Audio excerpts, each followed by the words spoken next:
y luego os ponéis en contacto con tu padre, ¿no? Cuenta un poquitín, me imagino que tu padre estaría en Durango cuando el bombardeo y no salió con vosotros. No. Sino que decidió ir. ¿Tu padre a dónde se fue de Durango?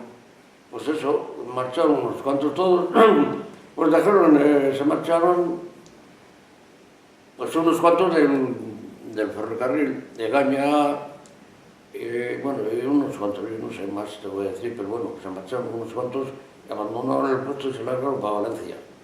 Se conoce que les llamarían o sabrían que allí fueron para Valencia.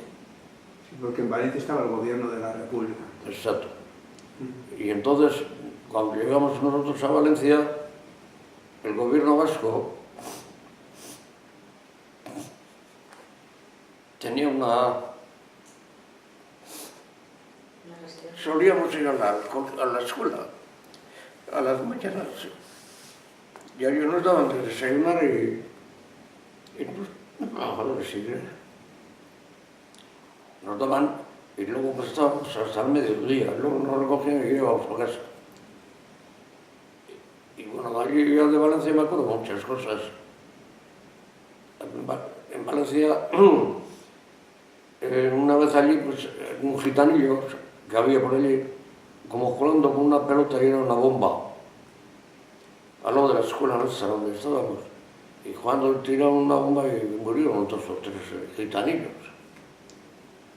Y joder, luego cuando fuimos, vinieron a llevarnos para casa, no había piso. Y claro, joder, un entierro ahí, de la gente que fue allí al entierro. Y luego en Valencia pasamos bien, porque en Valencia, mi padre, como había trabajado en la estación, pues tenían aceite y tenían de todo para comer, ¿me entiendes?